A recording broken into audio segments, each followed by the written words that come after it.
Hello everybody, this is Foxbreaker Studios with a special news report we're doing today.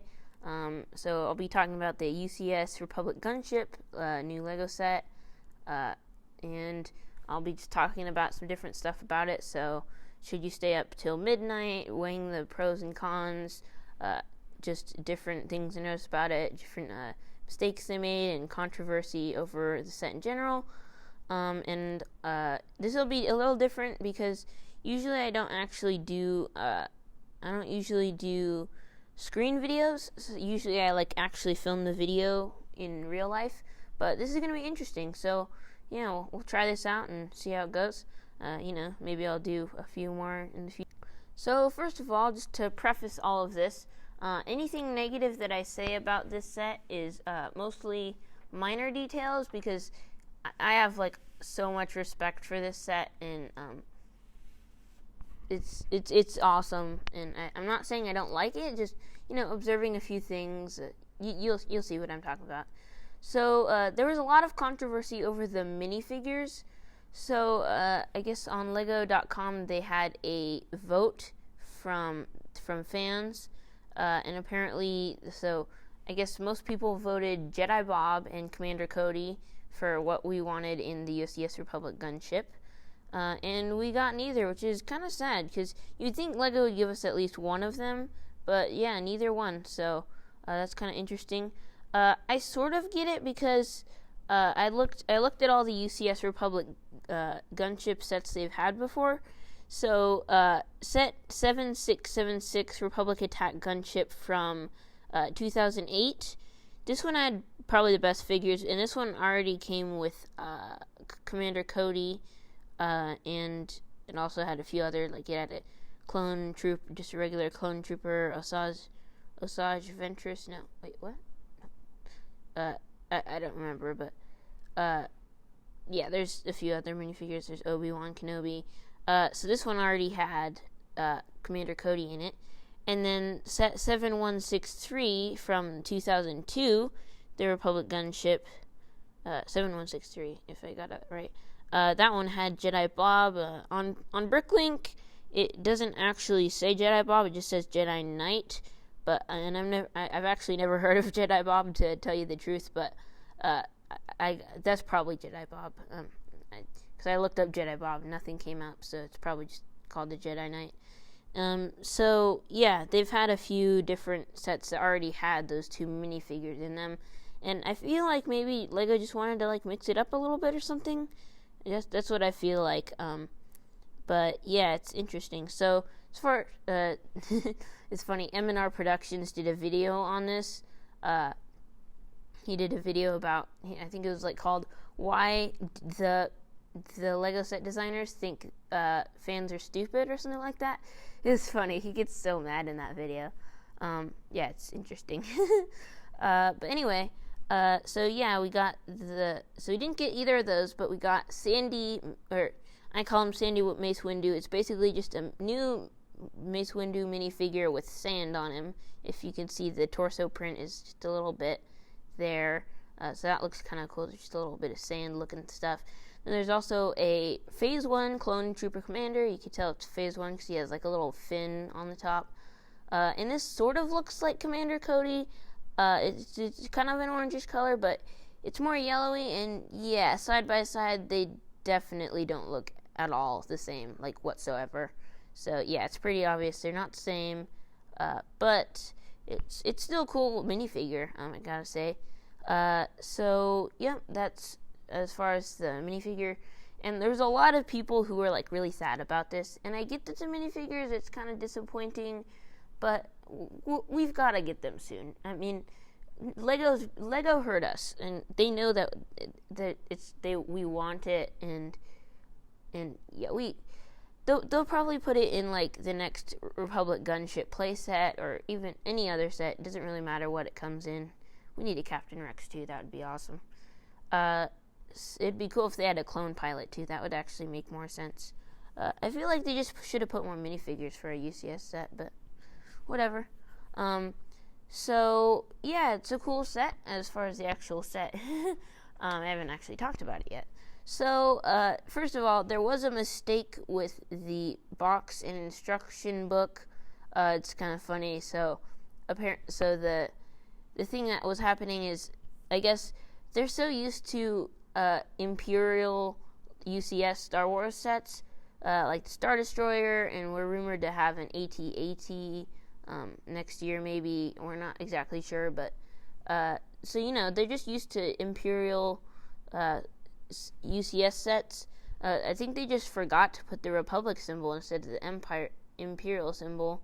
It's kind of funny. I think it's actually funny because, like, they sent it to Lucasfilm to authorize it, and Lucasfilm missed it. And I guess you would have to be like a real diehard fan to actually notice it. That's just funny.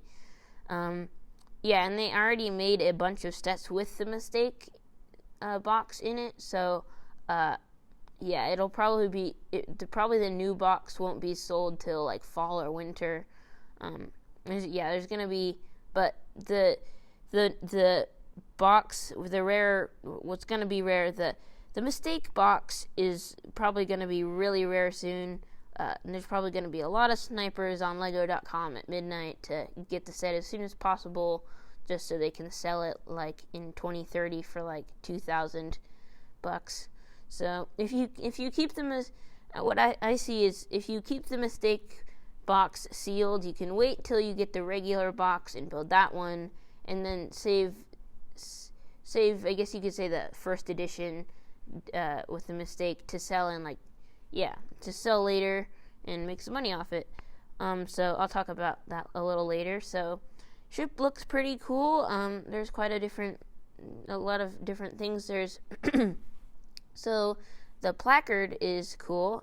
So this has just a bunch of specs on it for what the set is, sort of.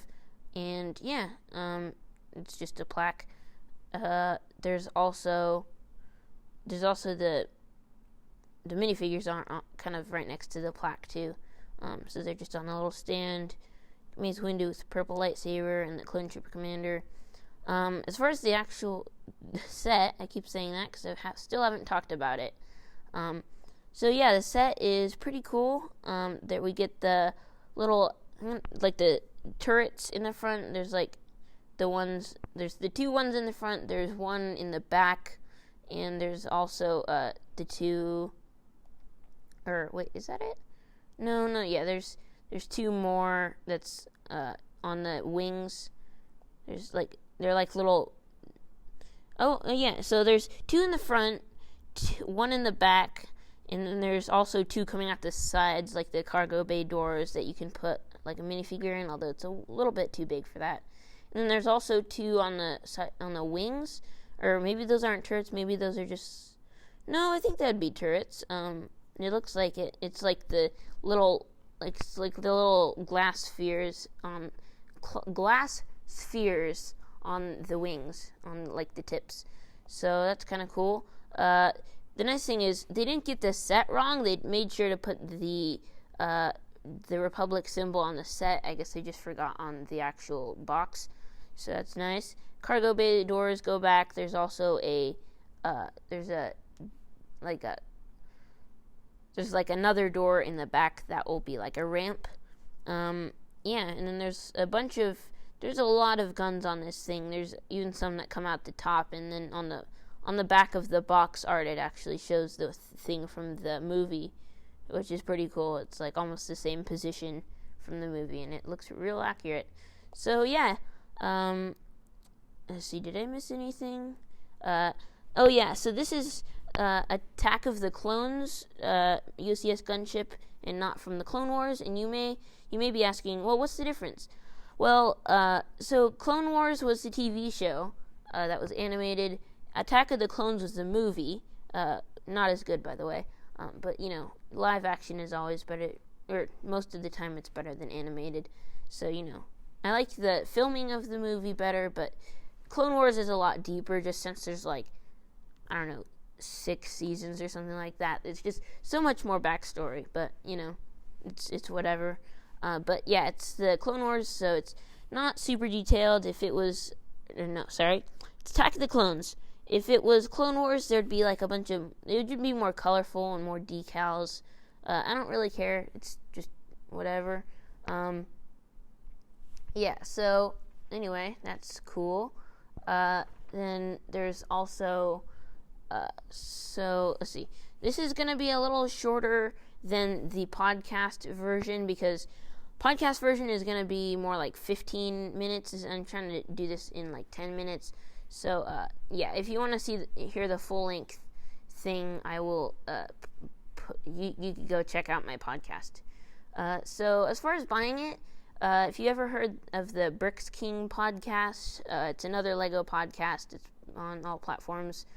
And he had a review video with Solid Bricks Studios. And if you know who Solid Bricks Studios is, you know he's pretty reliable. He's quite a LEGO Star Wars fan.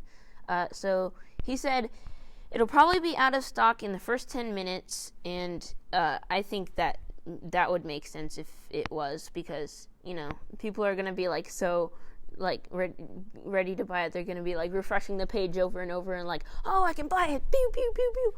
I don't know why I did the laser sound effects. So, and honestly, he didn't mention it, but I think actually their website might crash. I know I'm pretty sure they've probably prepared for the rush, but I think it'll crash because just so many users on it. Personally, I'm gonna stay up till midnight to get the rare box. It's gonna be really worth having in like 5-10 years. And also I'm pretty sure there's a one set limit per customer, so you can't like hoard these or anything. And I'm pretty sure LEGO did things to like make sure that it's not like the same person on 2 different accounts. So if you want to get the box without the mistake, you might have to wait like 10 to 20 months till they sell the correctly labeled box, because it'll probably be out of stock most of the set's lifetime. I mean, it's your choice, but if it were me, I would stay up till midnight to get the box. Honestly, I feel like if you got the rare one, the first edition, you could call it, at midnight, and then wait for like 10 months, and then get the box without the mistake and open that one and like build it on live stream or something, and then save the first edition. I feel like that's what I would do, but it's your choice. So yeah, that is it for today. Actually ended up being more like 13 minutes, so I still have a little more stuff that I talk about in my podcast, but they're pretty much the same, so you don't have to check it out if you don't want to, because I say about the same thing, but you know, it would be appreciated, because, you know, it's nice to have audio or something. Okay, I'm rambling now. So anyway, this screen recording video did pretty well, and yeah, so hopefully we'll get Commander Cody and Rex and Jedi Bob soon, but not for now. So yeah, I guess that's it. And yeah, so if you want to go check out my podcast, go ahead and do that. It's Foxbrook Studios. It's on all platforms. And don't forget to like and subscribe, and I will see you in the next video. Bye.